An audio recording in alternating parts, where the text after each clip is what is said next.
Hey folks, this is Jesse Cope, back with another episode of the American Soul Podcast. Hope y'all are doing well, wherever y'all are. Whatever part of the day you're in, I sure do appreciate y'all joining me, giving me a little bit of your time. Weather has turned off a little warmer here for a few days at least, so we're going to take one of our little walks that we take so often in the summer. Might be able to hear the fall in the back, the wind running through the trees, and we've got quite a few that are dropping the leaves that they have left. So a little bit late in the year, but wonderful sight and sound nonetheless. Don't have a whole lot. I know that this sounds simple. This will make some of y'all laugh. Sorry, I just stopped to watch our dog has decided that the side of the road right here is a great place to scratch her back. She's not worth a whole lot. We were running this morning. Managed to stay with me for a little while without running off. Anyway, we got a seed catalog from, if you haven't ever heard of them, Baker Creek. They do a lot of heirloom seeds, and they send out a couple different catalogs each year. One's kind of the abridged version, and one's the unabridged, if you will. And so we got that. Looking forward to planting in the spring already. Seems more and more important these days. We're going to go back to Christmas. And we're going to go through the Christmas greeting to the nation from Franklin Roosevelt. This is 1934. I don't know if we're going to do these Christmas messages from now until Christmas or not, but there's so many of them we could. So we'll just see.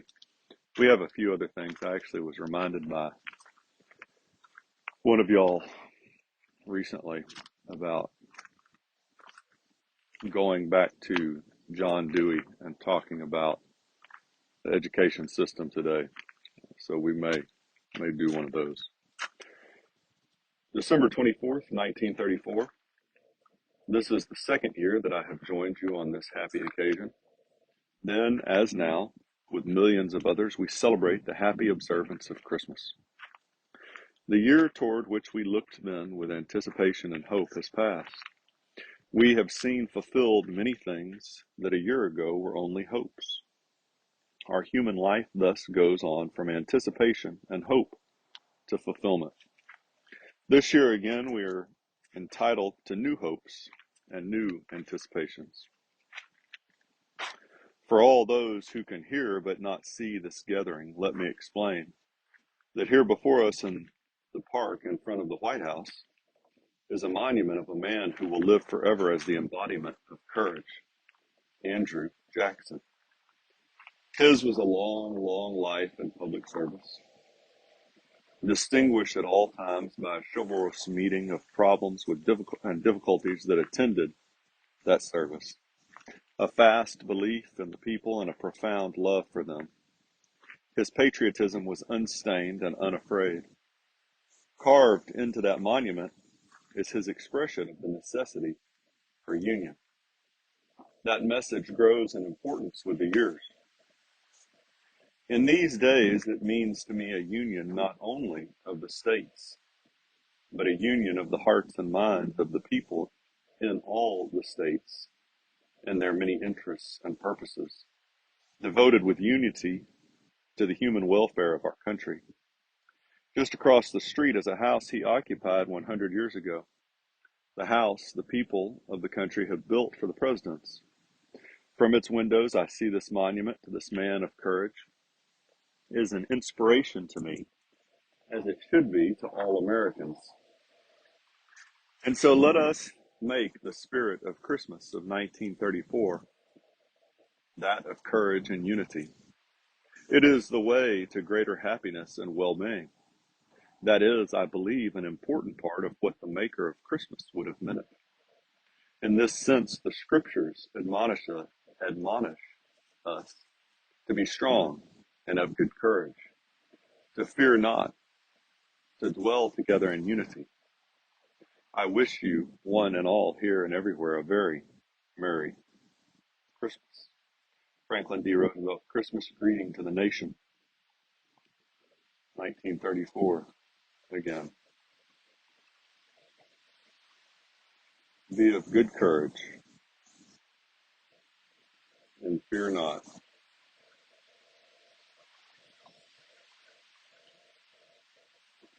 We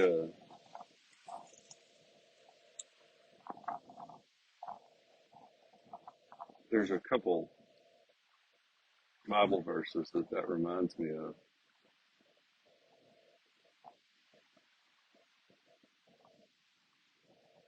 and I can't pull either one of them now. But be strong and of good courage, if I'm remembering correctly. We'll see if I can find it real quick.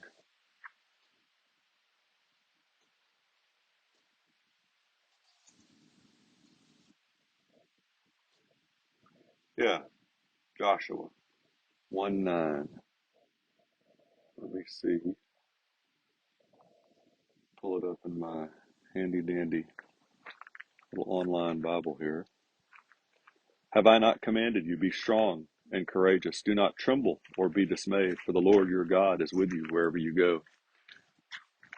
The reason I wanted to find that is because when you tie that in to a couple things, this Christmas message from FDR is encouraging and condemning at the same time. You got to remember that this is now about 13 years before the evil decision of separation of church and state rendered by the Supreme Court, which has absolutely nothing to do with our history, except the fact that they took a line, part of a line, out of Jefferson's letter to the Danbury Baptist preacher and twisted it to mean exactly the opposite of what it actually meant.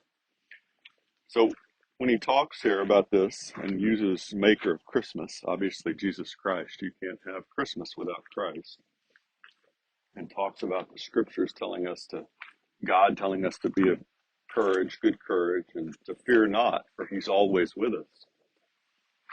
And then when you look at Andrew Jackson, who he set up here as such a great example to us of patriotism, as a man of courage, who should be an inspiration to all of us, talking about unity. And Jackson's quote was that the Bible was the rock upon which this republic rested. And so all of this goes back, just these little comments, folks, but we don't know this history, but all of these little things tie in together to bring us back to God as a whole nation. When you look again, I for whatever reason, been using this quote quite frequently from Coolidge. Let me see if I can actually pull up this quote. Yeah. So the foundations of our society and our government rest so much on the teachings of the Bible that it would be difficult to support them if faith in these teachings would cease to be practically universal in our country. And so when you go back to this Christmas message from 1934 by FDR, and he talks about unity in the hearts and minds of the people in all the states and their many interests and purposes, devoted with unity to the human welfare of our country. Talking about the Union, why Lincoln and Grant were so desperate to save the Union, all these things. They tie in, folks, just to show us again and again that, you can't have union in any organization if you don't maintain the foundation, the principles that began that union. You can change the union, you can make it something different, but you can't keep it and you can't maintain union. And so when you hear FDR talking about this, when he references again Joshua 1:9, talking about be of good courage and do not fear because I'm the Lord and I am always the Lord your God is with you wherever you go. Well, you know, we can say whatever we want, but if we're going to reject God like we have, then he's not going to be with us wherever we go. And then I just again and again, folks, you tie in these comments about the foundation of our country. So I think we have enough time. I'm going to go ahead and run through another one, FDR's message from 1935. If I can find it. There we go. Once more, the most joyous of all days draws near, and again it is my great privilege on this blessed eve of the Nativity to wish the American people everywhere a Merry Christmas. This is the third time that I have joined in these Christmas Eve festivities. We are gathered together in a typical American setting in the park here in front of the White House. Before me and around me is an American assemblage, men and women of all ages, youths and maidens, young children who know nothing about the cares of life, all jubilant with joyous expectation. The night is falling, and the spirit of other days, too, broods over the scene.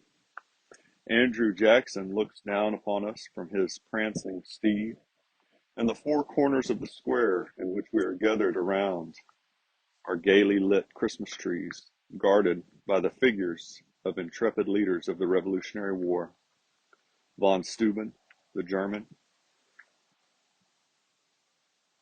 Cusco, the Pole, and Lafayette and Rochambeau, oh, Lord, folks, from the shores of France.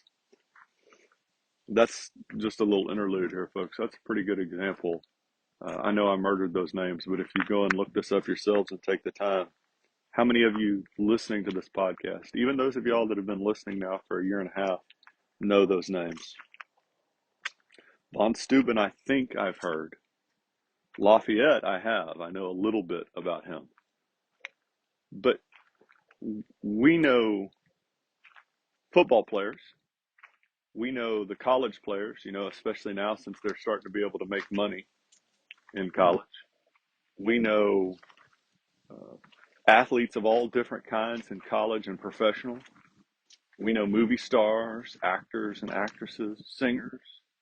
We know all these people. We know what their favorite foods are, what their favorite day of the week is. And I could go on. I mean, the list. We know movies and TV shows, lines from them. You can pull them up. Some of us, books even, right? But we've forgotten these people, these heroes that actually formed our nation. There's a lot wrong there, whether we are willing to admit it or not. This is in keeping with the universal spirit of the festival we are celebrating. For we who stand here among our guardians out of the past and from far shores are, I suppose, as diverse in blood and origin as are the uncounted millions throughout the land to whom these words go out tonight. But all around the manger of the babe of Bethlehem, all nations and kindreds and tongues find unity. For the spirit of Christmas knows no race, no creed, no clime, no limitation of time or space. The Christmas spirit breathes an eternal message of peace and goodwill to all men. We pause, therefore, on this holy night and, laying down the burdens and cares of life and casting aside the anxieties of the common day, rejoice that 1900 years ago, heralded by angels, there came into the world one whose message was of peace, who gave to all mankind a new commandment of love. In that message of love and peace, we find the true meaning of Christmas. And so I greet you with the greeting of the angels on the first Christmas at Bethlehem, which, resounding through centuries, still rings out with its eternal message. Glory to God in the highest, and on earth, peace, goodwill to men. We're a Christian nation, folks. We were born that way. Our history points back to it time and time again. No matter what anybody says today, the lie of separation of church and state that's been sold is simply that, a lie.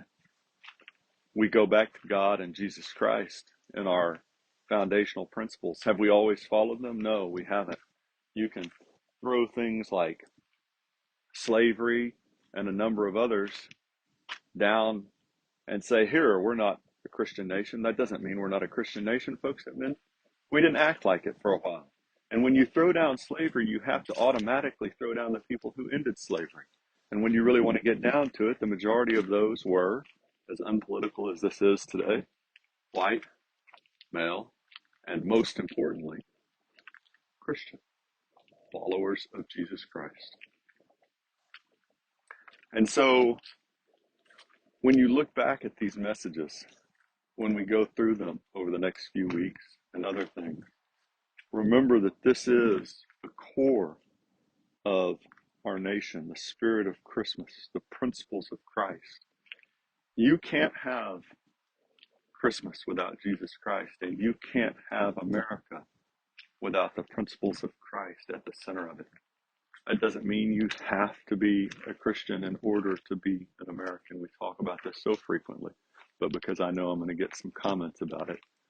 But you absolutely cannot have the American Republic without the principles of Jesus Christ. One whose message, as FDR said, was of peace, who gave to all mankind the commandment of love.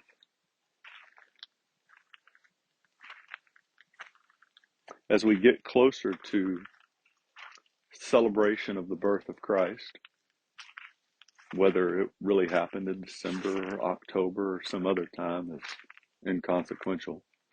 The point is the eternal message, again, as FDR said here in 1935.